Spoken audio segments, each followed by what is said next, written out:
বেনজির আহমেদের bank account জব্দ করার আগেই অ্যাকাউন্ট থেকে টাকা সরিয়ে ফেলেছেন পুলিশের এই সাবেক মহাপরিদর্শক ও তার পরিবার। দুদকের তথ্যের ভিত্তিতে গত 23 মে তাদের অ্যাকাউন্ট জব্দের আদেশ দেন আদালত। তবে এসব অ্যাকাউন্টে কি পরিমাণ টাকা ছিল তা এখনো জানা যায়নি। ব্যাংক অ্যাকাউন্ট থেকে টাকা সরানোর মতো করে জমি, ফ্ল্যাট বা অন্য কোনো সম্পদ বিক্রি বা স্থানান্তর করেছেন কিনা সে তথ্যও পাওয়া যায়নি।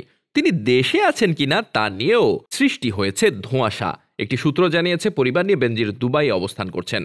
এদিকে বেনজির আহমেদের দুই মেয়ে ফারহিন রিশতা বেনজির ও তাহসিন রাইসা বেনজিরের নামে একটি বেসরকারি স্যাটেলাইট টেলিভিশন চ্যানেল সিটিজেন টিভির মালিকানার তথ্য পাওয়া গেছে। 2017 সালে টিভির অনুমোদনের সময় তারা দুজনই ছিলেন শিক্ষার্থী।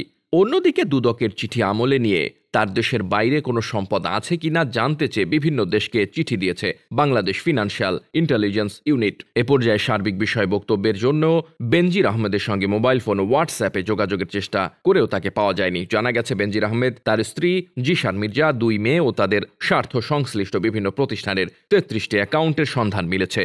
এগুলোর মধ্যে রয়েছে সঞ্চয়ী, মেয়াদি, এসএনডি আমানত হিসাব, কিছু ঋণ হিসাবও আছে। অ্যাকাউন্ট জব্দ কার্যকরের আগেই আমানত হিসাব থেকে নগদ টাকা উত্তোলন কিংবা সরিয়ে ফেলা হয়েছে। অ্যাকাউন্ট জব্দ হতে পারে বিষয়টি তিনি আগে থেকেই ধারণা করে সরিয়ে ফেলেছেন, এমনটি বলছে কেউ কেউ। বেনজিরের সম্পদের বিষয়ে যেসব সরকারি সংস্থা খোঁজ রাখছে তাদের মধ্যে একজন ঊর্ধ্বতন কর্মকর্তা বলেন, গত সপ্তাহে তার অ্যাকাউন্টগুলো ফাঁকা করা হয়েছে। তিনি বলেন, এর আগের অভিজ্ঞতা থেকে দেখা গেছে যখনই কেউ বুঝতে পারেন তাকে ধরার চেষ্টা চলছে তখনই তিনি টাকা সরিয়ে ফেলেন। অবশ্য টাকা তুললেও নগদে রেখেছেন নাকি অন্য কারো অ্যাকাউন্টে জমা করেছেন তা বের করা সম্ভব। বেসরকারি একটি ব্যাংকের ব্যবস্থাপনা পরিচালক পুরো বিষয়টি আরো পরিষ্কার করে বলেন, ডকুমেন্টের ভিত্তিতে কাজ করে ব্যাংক, ফলে সুনির্দিষ্ট আদেশের কপি ছাড়া মৌখিক কোনো তথ্য কিংবা গণমাধ্যমের খবরের ভিত্তিতে কারো অ্যাকাউন্ট থেকে টাকা তুলতে বা স্থানান্তর না করতে দেওয়ার সুযোগ নেই। কেননা আদালত কারো অ্যাকাউন্ট ফ্রিজের আদেশ দিলে পরে স্থগিতাদেশ দিতে পারেন।